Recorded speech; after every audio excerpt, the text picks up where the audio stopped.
الرحمن الرحيم ألا بذكر الله تطمئن القلوب صدق الله المولانا العليم.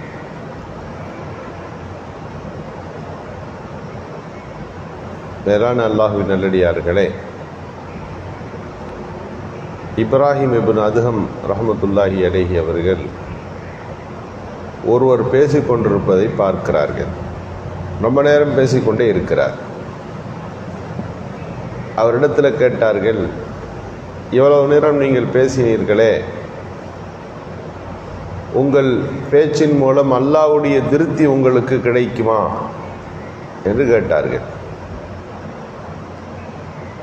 இரண்டாவது சொன்னார்கள், இவ்வளவு நேரம் நீங்கள் பேசினீர்களே, இந்த பேச்சு உங்களுக்கு நரகத்திலிருந்து விடுதலையோ அல்லது சொர்க்கத்தையோ பெற்று தந்து விடுகிறதா என்று கேட்பார்கள். அவர் சொன்னார், இதெல்லாம் இல்லை, சும்மா பேசி கொண்டிருக்கிறேன். என் பேச்சு அது உலகம் சார்ந்த ஏதோ ஒரு பேச்சு, அவ்வளோதான். அப்போது சொன்னார்கள், நீ இதையே திக்ரு செய்வதிலே நீ கழித்திருந்தால், உன் நாவனுடைய இந்த சுழற்சி வெறும் பேச்சு இல்லாமல் இறை துதியை இங்கே நீ நிகழ்த்தியிருந்தால் அது அல்லாஹ்வுடைய திருப்தியை கொடுத்திருக்கும். நாளை நிரந்தரமான மறு உலக வாழ்க்கையில உனக்கு அது நரகத்தை ஹராமாக்கி இருக்கும். உன்னுடைய திக்ருகள் உனக்கு சொர்க்கத்தை உறுதிப்படுத்தி இருக்கும். அப்படி இருக்க ஏன் உன் நாவை நீ வெற்றியாக வீணாக செலவழித்து கொண்டிருக்கிறாய் என்று கேட்டார்கள். உண்மையில் இறைவனுடைய வார்த்தைகளை, அல்லாஹுவின் பெயர்களை, திக்ருகளை நாம் செய்கின்ற போது பல்வேறு விதமான லாபங்களை நாம் பெறுகிறோம். ஒரு மனிதர் திக்ர் செய்து கொண்டே இருக்கிறார் என்றால் அல்லாஹ்வுடைய பொருத்தத்துக்கு உள்ளாகி விடுகிறார். அவர் அல்லாஹ்விற்கு கோபத்தை தருகிற எல்லா காரியங்களிலிருந்தும் விலகி விடுகிறார். எனவே நாவுக்கு அந்த பண்பை நாம் பழக்கப்படுத்த வேண்டும். திக்ர்னா என்ன? இறைவனை ஞாபகப்படுத்துதல். அது வெறும் நாவளவு மட்டும் இல்லாமல் மனதளவிலும் சேர்ந்து இருக்க வேண்டும். அப்படி சொல்லுகிற போதுதான் அதில் அல்லாஹ் மிகப்பெரியதொரு மாற்றங்களை வைத்திருக்கிறார். பொதுவாக சில திக்ருகள் இருக்கு. அந்த திக்ருகளை நாம் ஓதுகிற போது நாம் சந்திக்கின்ற பல்வேறு பிரச்சனைகளுக்கு அது தீர்வாக அமைந்துவிடும். ஒருவருக்கு ஏதாவது சிக்கல் வந்துடும், பிரச்சனை வந்துடும் நினைக்கிறார், ஹஸ்புன் அல்லாஹ் என்று ஓதினால் அவருக்கு ஏதாவது சிக்கல் வந்துவிடுமோ என்ற அந்த பயம் அவருக்கு நீங்குகிறது. அந்த சிக்கல் அவரை விட்டு விலகி போகிறது என்று சொல்லுவார்கள். யா ஹய்ய் யா கய்யூம் அஸ்தகீஸ் என்று அவர் ஒருத்தர் ஓதுகிறார் என்றால் அது எவ்வளவு பெரிய பாரதூரமான பிரச்சனையாக இருந்தாலும் சரி, இந்த துவாவை ஓதுகிற போது அந்த கஷ்டத்திலிருந்து அவர் வெளியேறி விடுவார், அவருக்கு நிவாரணம் கிடைத்து விடும் என்று எழுதுவார்கள். பொதுவாக பிரச்சனைகளையும் சிக்கல்களிலிருந்து விலகுவதற்காக மட்டுமே தஸ்பீகுகள் அல்ல, எப்போதும் நம்முடைய நாவில இந்த தஸ்பீகாத்துகள் இருந்து கொண்டே இருக்க வேண்டும். யூனுஸ் அலைஹிஸ்ஸலாத்தை மீன் முழுங்கி விட்டது, மீன் வயிற்றுக்குள்ளே இருக்கிறார்கள். அந்த நேரத்தில் அவர்கள் லா இலாஹ இல்லா அன்த சுப்ஹானக இன்னி குன்து மினல் ஸாலிமீன் என்ற தஸ்பீகை ஓதிய உடனே அந்த மீன் அவர்களை கக்கி விடுகிறது. அதை சொல்லுகின்ற போது எப்போதும் யூனுஸ் அலைஹிஸ்ஸலாம் தஸ்பீஹில் தான் இருந்தார்கள். அப்போ நிரந்தரமாக அதே இபாதத்தில் தான் இருந்து கொண்டிருந்தார்கள். மீன் வயிற்றுக்குள்ளே அகப்பட்ட உடன் தான் யூனுஸ் அலைஹிஸ்ஸலாம் இந்த தஸ்பீஹை ஓதினார்கள் என்பதல்ல. எனவே நிரந்தரமாக நாம் இந்த இறை துதிகளிலே, திக்ருகளிலே நாம் இருக்கின்ற போது நம்முடைய சிக்கல்கள் அது எவ்வளவு பெரிதாக அது வந்தாலும் அல்லாஹ்வே அதை நமக்கு லேசுபடுத்தி விடுவான் என்பதுதான் இந்த திக்ருகளில் இருக்கின்ற மிகச்சிறந்ததொரு பண்புகளாக இருக்கின்றன.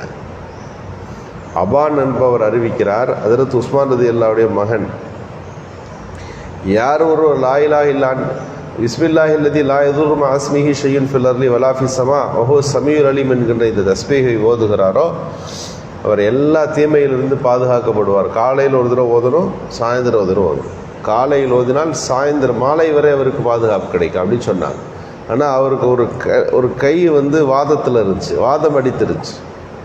கேட்டிருந்தவங்க ஒருத்தர் கேட்டார், லாயிலா பிஸ்மில்லா இல்லதி லா யதுர்ரு மஅ இஸ்மிஹி ஷைஉன் ஃபில் அர்லி வலா ஃபிஸ் ஸமான்னு ஓதுனா எந்த தீமையும் வராது, காலையில் ஓதினா மாலை வரை வராது, மாலையில் ஓதினால் அடுத்த நாள் காலை வரை பாதுகாக்கப்படும்னு சொல்கிறீங்களே, அப்புறம் எப்படி உங்கள் கை இப்படி அடி வழங்கியிருக்குன்னு கேட்டார்.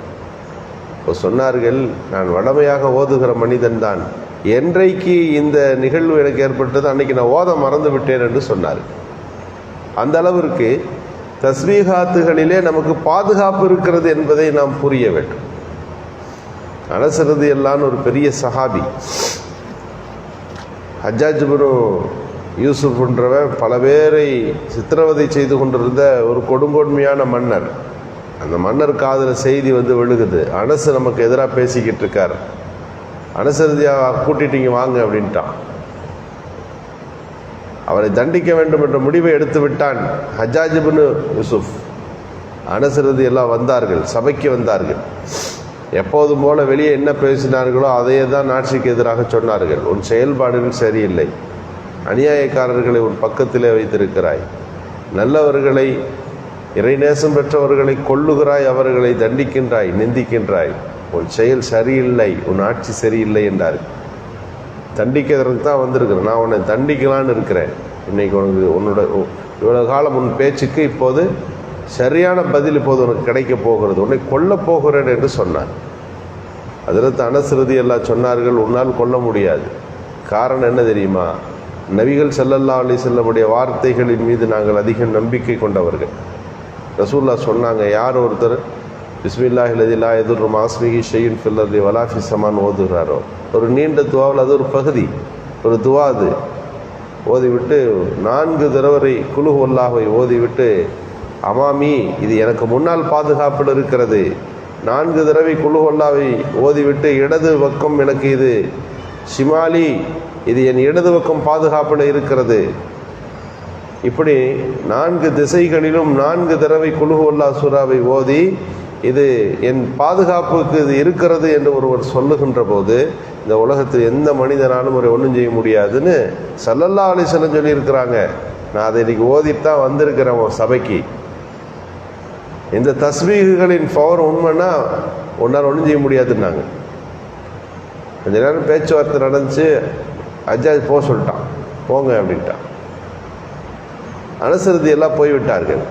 மந்திரி ஒருத்தர் உள்ளமாக கேட்டார், நல்ல வாய்ப்பு, நம்ம இந்த பகுதிக்கு வருகிற போது தான் இவரெல்லாம் விசாரிக்க முடியும், இவரெல்லாம் தண்டிச்சிட்டா இது மாதிரி பேர் 4 பேர் வெளியே வரமாட்டாங்கல்ல, கிடைச்ச வாய்ப்பு ஏன் விட்டீங்க எப்படி சொன்னப்போ, நான் அவரை ஏதாவது செய்யணும்னு தான் நான் பேசணும்னு நினைக்கிறேன், நெருங்குறேன், ஆனால் அவரை நெருங்குகிற போது அவரிடமிருந்து 2 சிங்கங்கள் வெளிவருவதைப் போல எனக்கு காட்சி தருது, நான் நெருங்குறப்பெல்லாம் ஏதோ ஒன்று நடக்குது, அப்போ இது நம்முடைய சக்திக்கு மீறி ஏதோ ஒன்று அங்கே இருக்குதுன்னு நான் புரிந்து கொண்டு அவரை நான் விட்டுவிட்டேன் என்பதாக ஹஜ்ஜாஜ் சொன்னானா. இப்போ நாம் எங்களுக்கு கவனிக்க வேண்டிய விஷயம், அல்லாஹ்வுடைய வார்த்தைகளை, அல்லாஹ்வின் பெயர்களை, அவனை புகழுகின்ற வாக்கியங்களை, வாசகங்களை சொல்லுகின்ற போது நம்முடைய வாழ்க்கையில் நமக்கு அது மிகப்பெரியதொரு பாதுகாப்பாக இருக்கும் என்பது தான் அது சிறந்த செய்தியாக இருக்கிறது. எனவே காலை விடிந்ததிலிருந்து இரவு தூங்க போகிற வரை இந்த வார்த்தைகள் நம்ம இடத்துல இருக்கிறோம். தூங்கி எழுந்தவுடன் என்ன துவா ஓதுறோம்? யா அல்லாஹ் உன்னுடைய அருளை கொண்டு எழுந்திருக்கிறேன் என்று சொல்லுகிறோம். தூங்க போகிற போது என்ன சொல்கிறோம்? அல்லாஹும்ம பிஸ்மிகா முத்வாஹியா, நான் உன்னுடைய அருளால் நான் தூங்க போகிறேன், நான் தூங்கிய பிறகு நீ தான் என்னை எழுந்து அமர வைப்பவன்.